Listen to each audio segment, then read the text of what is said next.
magacayga waxaa la dhahaa Qaybo Dhaqane waxaan ahay maamo ciyaal agoomo haasato oo baahan ciyaalka horaan 9 cunug oo agoomo waaye ciyaalka horaan ana u kabarweysan jiray hadda waxaan ahay maamo xanuunsan ciyaalkayga hadda way baahan yihiin ma haastaano waxay raashin ma haastaano waxay cabaan waxay cunaan ma haastaano gurina ma haasano walaalaha muslimiinta waxaan la joognaa 9 caruur ah iyo hooyadood kuwaasi oo caruur agoon ah maatadan yaryarka hooyadood oo kaliyoota ayaa u arxana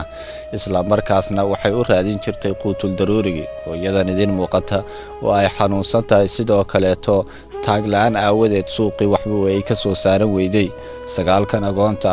ee aan aabaha lahayn waxay ku jiraan xaalad nolol xumo isla markaasina waxa ay noo sheegaysaa hooyadani inaysan u hayno waxay cunaan waxay cabaan iyo walibana waxay xirtaan walaal hooyadan ma haysato qof horjoogo u ah ama ka kaalmeeyo nolosha carruurteeda fadlan ka kaali waxay cunaan ama cabaan habeenkii baahi ayay la seexdaan maalinkii gaajo ayay ku hergalaan waa hooyo dhiban ma awoodo inay cunno siiso carruurteeda hoy ma haystaan kaaga daran 2 joodari ayay 9 caruur ah iyo hooyadood ku seexdaan fadlan caawi qoyskan Soomaaliyeed ee gaajada iyo macluusha ku haysato magaalada Gaarisa ana iskaga xamaalan jira mar waxaan ku noolay nolol waxaan iska gadan jiray meel koobaan iibsan jiray way iga gubata meeshi kadib waxaan gadan jiray maxay ahayd aan ambo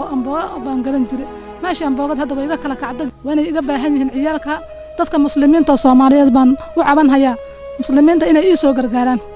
waxa aan kugu soo bandhigayo waa inaad isku qiimayso daawada nolosha uu Ilaahay ku siiyay iyo nolosha qaar fara badan oo walaalaha ah oo muslimiin ah ay ku jiraan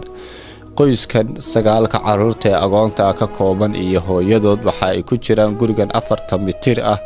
oo kuleylkiisa xaqiiqdi xilligan aan ku sugnaan laahay kaasi oo biyuhu waqtiga roobka ay soo jabiyaan siday hooyo idin tilmaamtayba guriga aan ku noolnahay waa meesha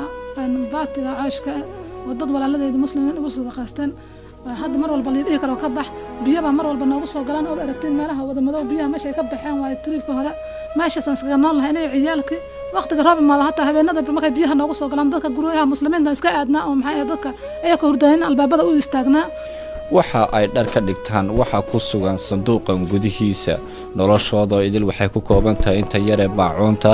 sanduuqa yarka waxay ka xirtaan ayaa ku jira haddaba daawade bal intaad isbarbar dhigto nolosha aad ku sugan tahay tay walaalahaaga muslimiinta ay ku sugan yihiin waxa aad ku nooshahay wax uga soo go walaalahaaga muslimiinta ee dhibaataysan wixii mucaawina waxaad ku soo aadin kartaa telefoonada shaashada kaaga muuqda mahadsanid